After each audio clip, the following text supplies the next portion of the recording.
Welcome to The Point, a podcast by Apex Benefits and dedicated to employee benefits thought leadership.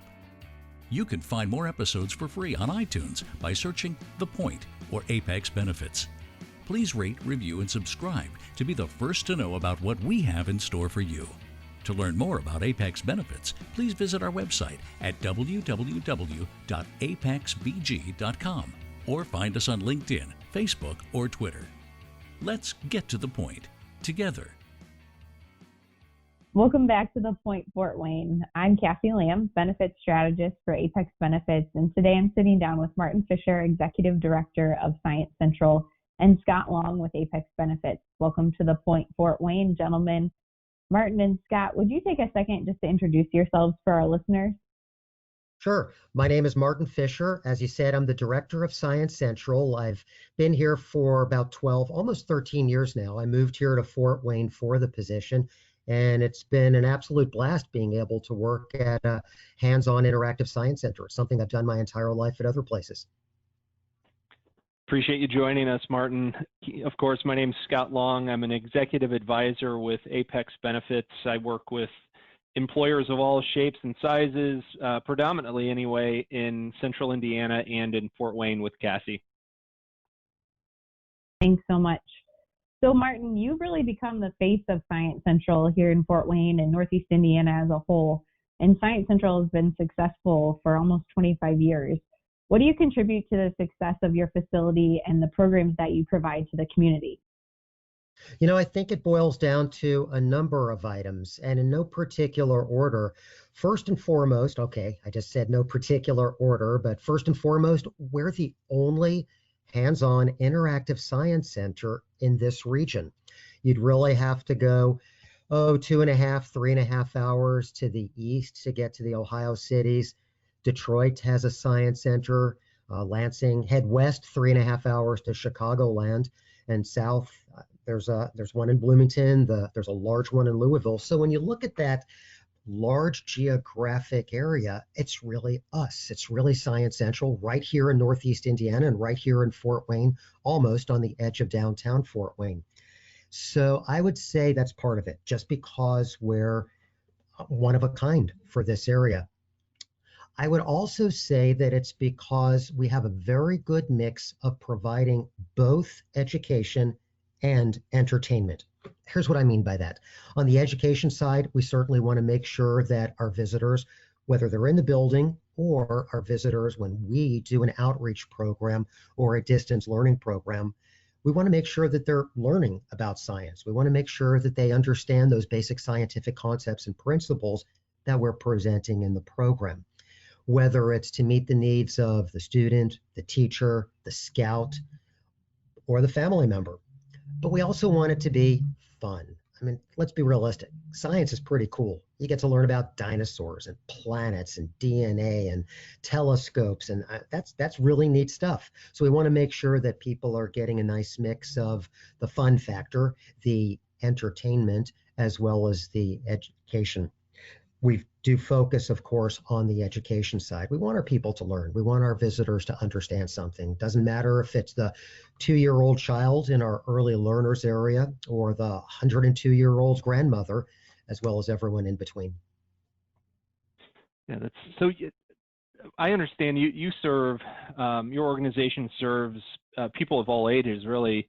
What are your plans for growth? And I know that might be a conversation if we'd had 90 days ago. I wonder if the answer might be a little different given COVID, but do you have plans for growth, and if so, how have those been affected perhaps by COVID or maybe not? I think I'll answer the question first with our pre-COVID ideas. We are getting ready to begin the demolition, construction, and installation of a very significant capital project, a capital campaign. We raised enough money to install what is going to be the only public planetarium inside of the only regional science center. What I mean by a public planetarium is there are other planetariums that are here in this tri-state area, but they're inside of a school or inside of a university. So those really aren't for families, scouts, teachers, the general public. They're for the students at that school, or they're for the students at that university. So this is going to be a significant project. I don't know, 5, 6 years ago, we opened up our last capital campaign, which was to install an exhibit, about $1.6 million exhibit called Science on a Sphere. And to say that that project was successful would be the understatement. And we knew that we wanted to continue with that success. So this is going to be Science Central's second ever capital campaign. And it's going to be a challenging process because you're dealing with jackhammers, you're dealing with heavy equipment coming in, you're dealing with dust abatement going on. Meanwhile, we're going to have visitors and scouts and teachers and families in the building and hearing the sound of those jackhammers and hearing the sound of that demolition and construction going on. It'll take some time. It's going to be a very complex project. This capital campaign is much more complex than the Science on a Sphere project was. We're going to have specialists and subspecialists from the planetarium field, dome, digital equipment, starball projection systems, sound systems, lighting systems, on and on and on, coming in not just from around the country, but probably international as well, because it is such an international trade and an international business, and very specialized at that. Other things that we planned both before COVID and we're going to continue after COVID once we reopen is that we're always putting in new standalone permanent exhibits, taking out older exhibits that maybe have just seen their times or become problematic, or we're just having issues with visitors understanding the concepts, even if we tweak it. So maybe it's just time to put in some new things. And we're constantly and always doing that. We also bring in what we call temporary exhibitions or traveling exhibitions. These are large exhibitions, 15,000 square feet in size, 3,000 square feet in size, that are literally going across the country from Science Center to Science Museum to Nature Center to Children's Museum, and we'll book them as well. We bring 3 a year. And I learned early on that that seems to be a very good mix for our visitors. It allows us to provide something 3 times a year for our visitors and our members, and also 3 times a year tying in with the school season. So we correlate it to first semester of the school year, second semester of the school year, summertime, and then repeat. And we just keep doing that 3 times a year. So we're already, and I've already booked our exhibitions for this summer of 2020. That'll be coming in, I believe, early July. I already have, and that's going to be an exhibition about basic science, basic physics. Then for first semester of the school year, that's first semester of, believe it or not, the 2021 school year, we're going to have an exhibition that'll be nature and biology themed. It's about turtles, their ecology, habitat, anatomy, behaviors.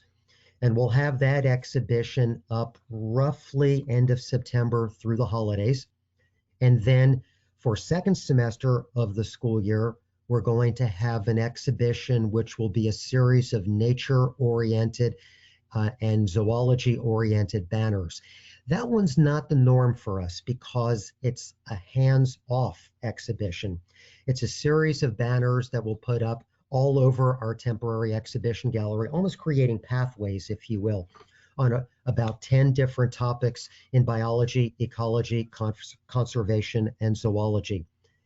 As you know, we're a science center, we're hands-on, we're interactive. So I try to book exhibitions, these temporary exhibitions, that are also hands-on and interactive.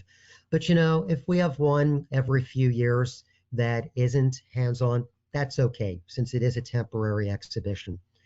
And then I'm still looking into it, but for next summer, that summer of 2021, I may have another one that will be about geometry, math, puzzles, mazes, and that eye-brain connection between three-dimensional access. It's really exciting, Martin. That was a not so short answer to pre-COVID. And if you want, I can give you a little more about post-COVID as well. Sure, please do. Sure. All right. So many of our activities are going to be the same. We are still planning on opening up to the general public with our day-to-day science demonstrations, with our exhibits. We are going to have staff out on the floor to be able to answer questions and assist our visitors. However, there are some areas that we're going to need to close off, at least temporarily, until we start to see more and more of the metrics going on, both locally, statewide, and even nationally. So there are certain exhibit areas that are just harder to maintain, harder to clean, harder to keep social distancing. And Mm-hmm. we get it. It's hard on our staff, it's hard on the equipment. So certain areas will temporarily be closed down. And then we'll slowly, over time, be able to reopen them. We are going to practice social distancing within the building. We want to make sure that our visitors and our staff both out on the floor and our staff behind the scenes are going to be safe. So we'll be practicing frequent hand washing, face masks, etc. We're not quite sure yet what's going to be happening with the second half of summer, and by that I mean from July onward with our summer science camps. Our first part of summer with our science camps, we're looking at an online access program instead of the on-site program, because that puts us too early in Governor Holcomb's stages to be able to fully reopen for all of our visitors, including the campers.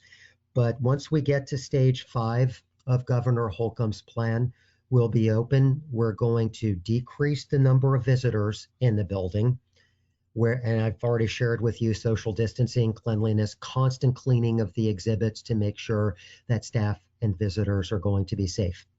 As for next school year, we're not sure, as everyone is unsure. But that being said, we recognize that we're going to be doing more and more of what we call our interactive video conferencing programs, or IVCs. Some people will refer to it as distance learning.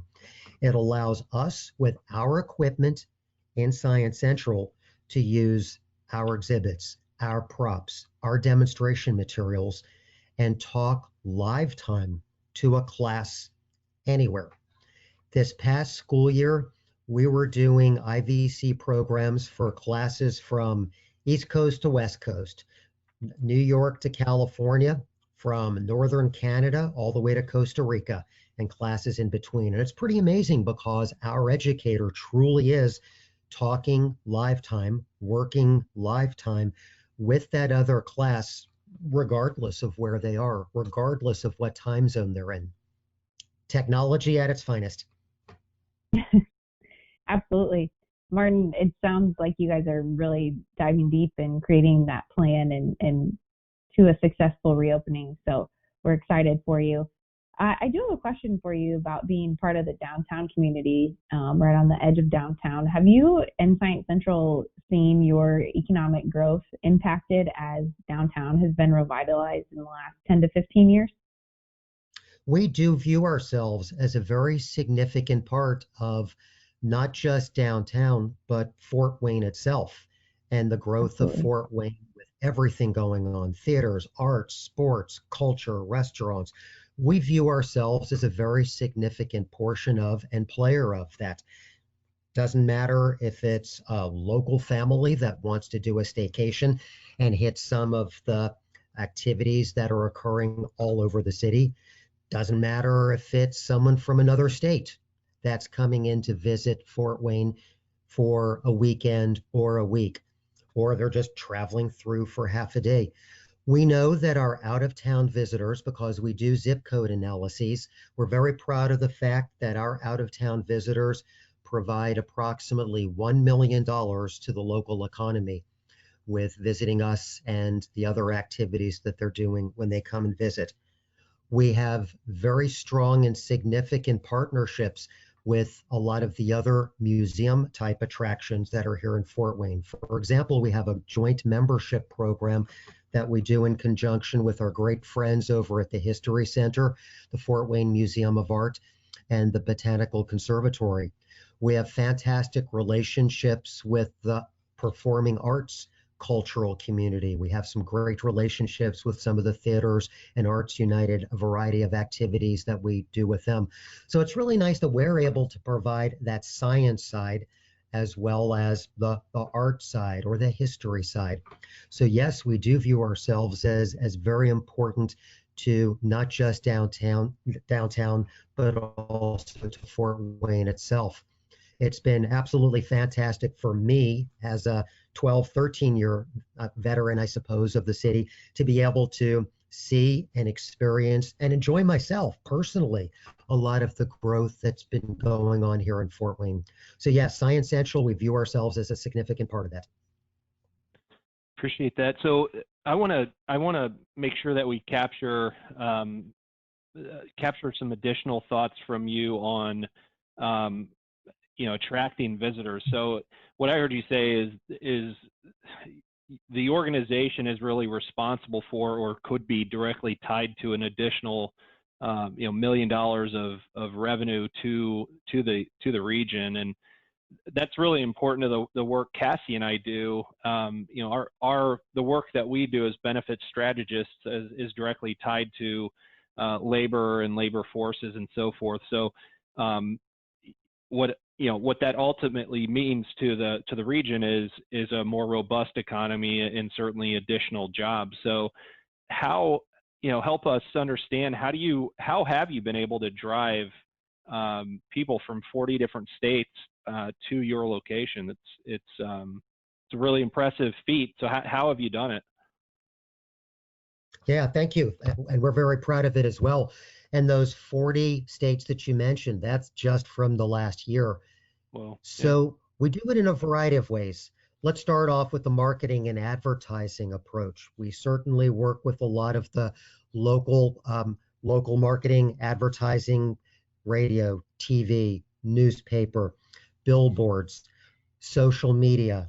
We certainly promote ourselves that way. While most of our advertising is certainly locally or regionally, we have dabbled a little bit in other portions of the state or even outside states, but we certainly focus on this market. Now, I do want to get back to the economic side that you were discussing and jobs. And that's an important thing that many people don't realize. Science Central, we hire people. We're just like any other business. We have right now approximately 20 full-time people on staff and maybe another, let's say 25 to 30 part-timers that are on our staff. So we're providing jobs to other people as well. And we're just like any other business, as I said. Sure, we focus on science and science education. So yes, we have a lot of people on our staff that are science content specialists. But again, we're like any other business. I have people in finance. I have people on staff in marketing.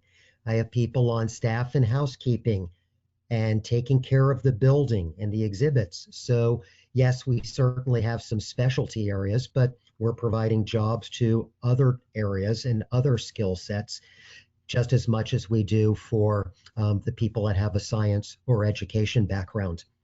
In addition, we view ourselves as having a significant impact on the future.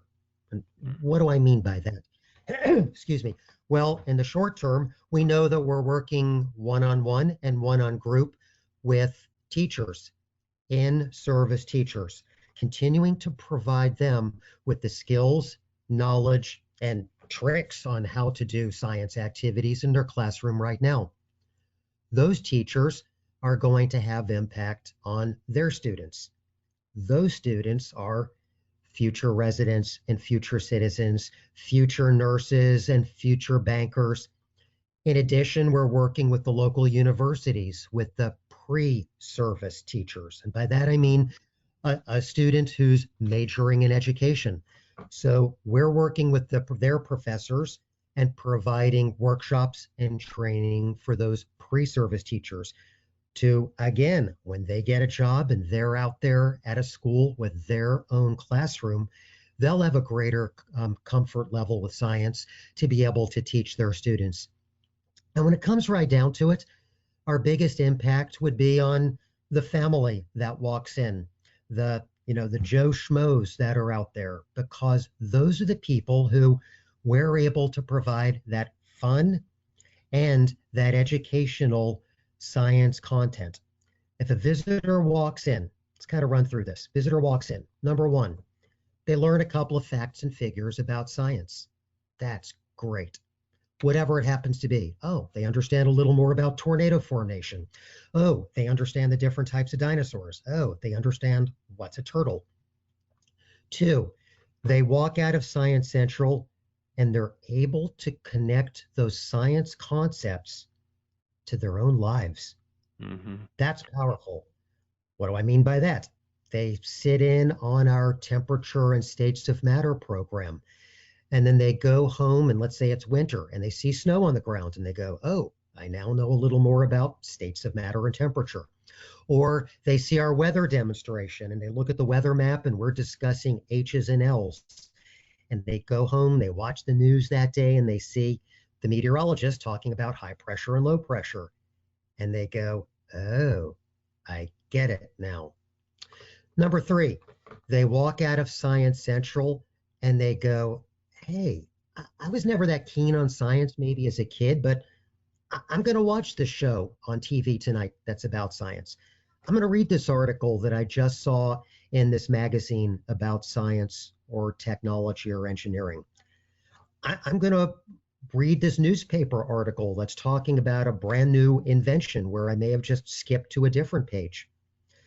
And finally, number four, they walk out of Science Central and they go, wow, this science stuff, this was fun. You put all four of those things together, and that is tremendous impact on a person. Doesn't matter if they're a high school student that's trying to think about, oh, maybe what do I want to major in when I go to college? What do I want to do if I'm not going to college, but I still want to get a job after high school? That middle school student trying to think about the next class that they want to sign up for at their school for the following year. The adult who's making decisions on political votes based upon what they've learned about science. Mm-hmm. This is all impactful. And this is why a place such as Science Central is truly able to make both depth and breadth impact on an individual, on a family, on a class, and on a community. Wow, Yeah. that sounds like a bumper. It's very powerful. No, appreciate it. Martin, thank you so much for coming on the Point Fort Wayne. And these days we know how valuable time is. So we just really appreciate your time and energy. My pleasure. It was great talking with the two of you. And I certainly look forward to your listeners coming in to visit us. I think part of your success over at Science Central is the passion that you can sense from you, Martin. So thanks for sharing that with our listeners. And I'm looking forward to celebrating the 25th anniversary with you guys at Science Central this year. Thank you very much. You have a great day. You can find more episodes for free on iTunes by searching The Point or Apex Benefits. Please rate, review, and subscribe to be the first to know about what we have in store for you. To learn more about Apex Benefits, please visit our website at www.apexbg.com or find us on LinkedIn, Facebook, or Twitter. Let's get to the point together.